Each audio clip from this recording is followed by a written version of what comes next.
కదిలిస్తే అదే డాన్స్ అనుకుంటారు. భారతదేశ భూమి పైన ఉన్న సంస్కృతికి కళా వారసత్వానికి ఉన్న గొప్పతనం ఏంటో తెలుసా అండి? వాళ్ళందరూ చేతులు కాళ్ళు కదిలించి అద్భుతంగా ప్రదర్శనిస్తే అది డాన్స్. భారతదేశ నాట్యానికి ఉన్న గొప్పతనం ఏంటంటే ప్రతి నాట్యంలో ఒక చరిత్ర తెలియజేస్తుంది. చరిత్ర అందరూ పుస్తకాల్లో చదివితే భారతదేశంలో మాత్రమే చరిత్రని కవితల ద్వారా, చరిత్రని నాట్యం ద్వారా, చరిత్రని సంగీతం ద్వారా వినగలిగే అదృష్టం మనందరికీ లభించింది అని గర్వంగా చెప్పుకోవచ్చు. అందరికీ నమస్కారం అండి. ముందుగా వేదిక మీద ఉన్న పెద్దలు, తెలుగు భాషా పరిరక్షకులు, కళల సంస్కృతి పరిరక్షణకు నిరంతరం కష్టపడే మన మండలి బుద్ధప్రసాద్ గారికి, అధికారులంటే కేవలం ఆర్డర్లు వేసేవారు కాదు, అధికారులంటే మన మూలాలని, మన సంస్కృతిని గుర్తించి గౌరవించేవారు అని నిరూపిస్తూ నిరంతరం కళల కోసం, కళాకారుల కోసం, ఇందాక చెప్పినట్టుగా సార్కి కేవలం ఇంట్రెస్ట్ మాత్రమే కాదండి, ఆ కళలను పరిరక్షించడానికి అనేక కార్యక్రమాలు చేస్తూ కళలను గౌరవిస్తున్న కలెక్టర్ లక్ష్మీసా ఐఏఎస్ గారికి, మునిరత్నం నాయుడు గారికి, శేషసాయి గారికి, కళాకృష్ణ గారికి, అదేవిధంగా పద్మశ్రీ ఉమామహేశ్వరి గారికి, అసలు మనం అందరం ఇక్కడ కొలువవ్వడానికి కారణమైన కర్ణాటి నవత గారికి, పద్మ గారికి మరొక్కసారి నమస్కారం తెలియజేస్తూ, వేదిక ముందున్న కళాభిమానులందరికీ పేరు పేరున్న నమస్కారం. ఈరోజు ఇక్కడ ఉన్న వాళ్ళందరికీ ఉన్న మనసులో ఉన్న ఫీలింగ్ నేను చెప్దాం అనుకుంటున్నా. వాళ్ళందరి తరపున వకాల్తా పుచ్చుకొని, సాధారణంగా ఈ టైంలో భోజనం చేస్తే కడుపు నిండుతుంది. మీ ప్రదర్శన చూసిన తర్వాత మా మనసు పరిపూర్ణమైందని అనిపించింది. అందులో అతిశయోక్తి లేదు. ఎందుకంటే ఈరోజు ఏ కూచిపూడి ప్రదర్శన కానివ్వండి, ఏ శాస్త్రీయ నృత్యానికి వెళ్ళినా అక్కడ ఒక మ్యూజిక్ ఆన్ చేస్తారు, బటన్ నొక్కేస్తారు.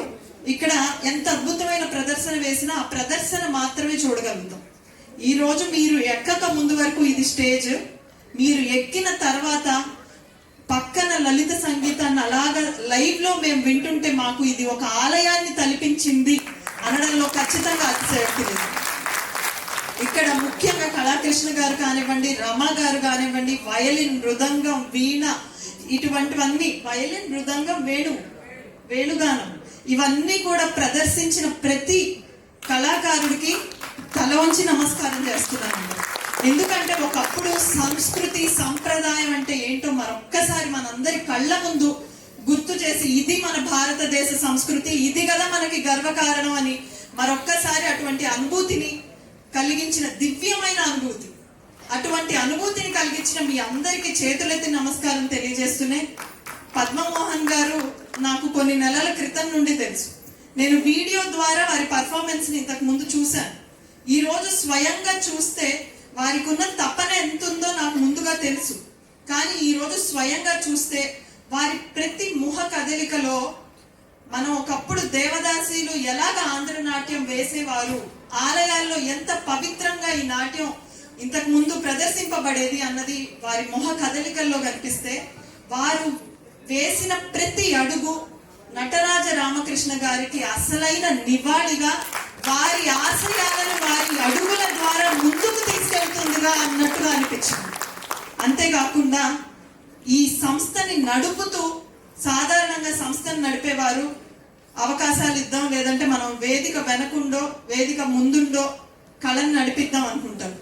కళ అనేది కేవలం ఒకసారి రెండు సార్లు చేయడం కాదు.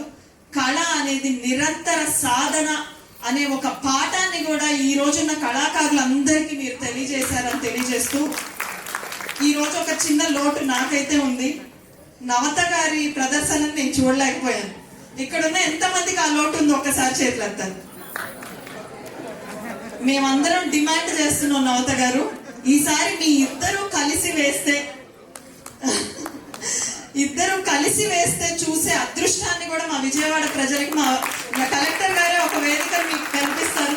మీ ఇద్దరు ఖచ్చితంగా వచ్చి ప్రదర్శనని ఇవ్వాలని మా అందరి తరఫున డిమాండ్, కోరిక కూడా కాదు అని కోరుకుంటూ, ఈరోజు మనం చూసాం ఇక్కడ ఉన్న కళాకారులందరికీ కూడా నమస్కారం. మీ ప్రదర్శనని చూడలేకపోయాం, కానీ ఖచ్చితంగా ఆంధ్రప్రదేశ్లో జరిగే అనేక కార్యక్రమాల్లో మీ ప్రదర్శనని రాష్ట్రం మొత్తానికి చూపించే ప్రయత్నాన్ని మేము చేస్తామని మీకు ఈ సందర్భంగా హామీ ఇస్తున్నాం. అదేవిధంగా అందరూ అనుకుంటారు పక్క దేశాల్లో డాన్స్ అనగానే, అంటే ఇది మనం నాట్యం అంటాం, శాస్త్రీయ నాట్యం అంటాం, కానీ డాన్స్ అనగానే కాళ్ళు చేతులు కదిలిస్తే అదే డాన్స్ అనుకుంటారు. భారతదేశ భూమి పైన ఉన్న సంస్కృతికి, కళా వారసత్వానికి ఉన్న గొప్పతనం ఏంటో తెలుసా అండి? వాళ్ళందరూ చేతులు కాళ్ళు కదిలించి అద్భుతంగా ప్రదర్శనిస్తే అది డాన్స్.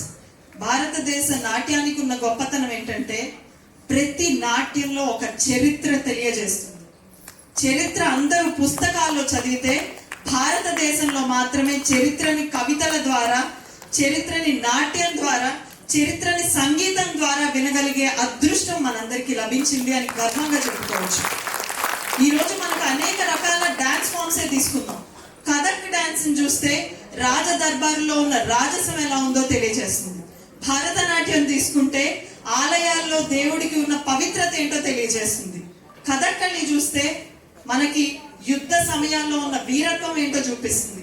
ఇలా ప్రతి డాన్స్ ఫామ్ అనేది మన భారతదేశ శాస్త్రీయ నాట్యం ప్రతి దాంట్లో కూడా ఒక చరిత్ర దాగుంది, అద్భుతమైన సందేశం దాగుంది అని మీ అందరికీ తెలియజేస్తూనే ఇక మన ఆంధ్ర నాట్యం అనగానే ఇందాక కలెక్టర్ గారు చెప్పినట్టు ఇది ఆంధ్ర వాళ్ళకి సంబంధించింది అనుకుంటున్నారు, కానీ ఇది తెలుగు జాతికి, తెలుగు నేలకి సంబంధించినది. దీని ఔన్నత్యాన్ని తెలుసుకున్న తర్వాత ఈ రోజు ఎవరైతే ఇది మాది కాదు అంటున్నారో, దీని ఔన్నత్యాన్ని తెలుసుకున్న తర్వాత ఇది మాది అని పోటీ పడే రోజు అతి దగ్గరలోనే ఉంది అని మీ అందరికీ తెలియజేస్తున్నాను. ఎందుకంటే ఇది నిన్నో మొన్నో పుట్టిన డాన్స్ ఫామ్ కాదండి. 100-200 సంవత్సరాల చరిత్ర కూడా కాదు, 2000 సంవత్సరాల చరిత్ర కలిగిన ఒక నాట్య ప్రదర్శన ఈ ఆంధ్ర నాట్యం. సుమారు బౌద్ధ కాలం నుండి దేవాంగనాలు, దేవదాసీలు ఆలయాల్లో ప్రదర్శించే నృత్యం. ఒకప్పుడు గుడిలో, బడిలో, రాజదర్బార్లో వెలుగొందిన ఒక కళ ఏదన్నా ఉందంటే అది ఆంధ్ర నాట్యం.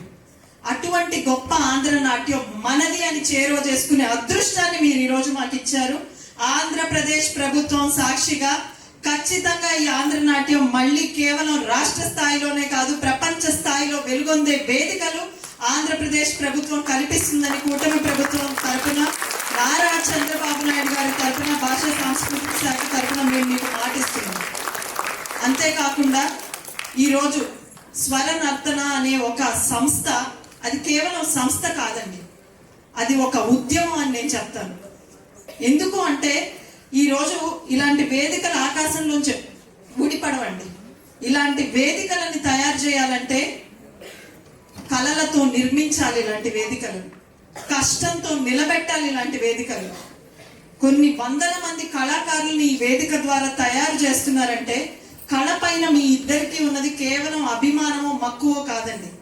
కళ పైన మీకున్నది అసలైన ప్రేమ, కళ పైన మీకున్నది అసలైన భావన అని నేను మీకు తెలియజేస్తూ, మీరు పడుతున్న ఈ కష్టానికి రేపు ఆంధ్ర నాట్యం ప్రపంచ వేదికల పైన ప్రదర్శింపబడిందంటే అది అసలైన విజయం ఆ రోజు ఖచ్చితంగా రాబోతుంది అని తెలియజేస్తూనే, నేను ఇంతకు ముందు ఈ ఆంధ్ర నాట్య ఒక 1 month 2 months బ్యాక్ నేను ఆంధ్ర నాట్య ప్రదర్శనకి ఇక్కడికి వచ్చినప్పుడు సార్ నేను ప్రామిస్ చేశాను భాషా సాంస్కృతిక శాఖ తరఫున 2 ప్రామిస్లు.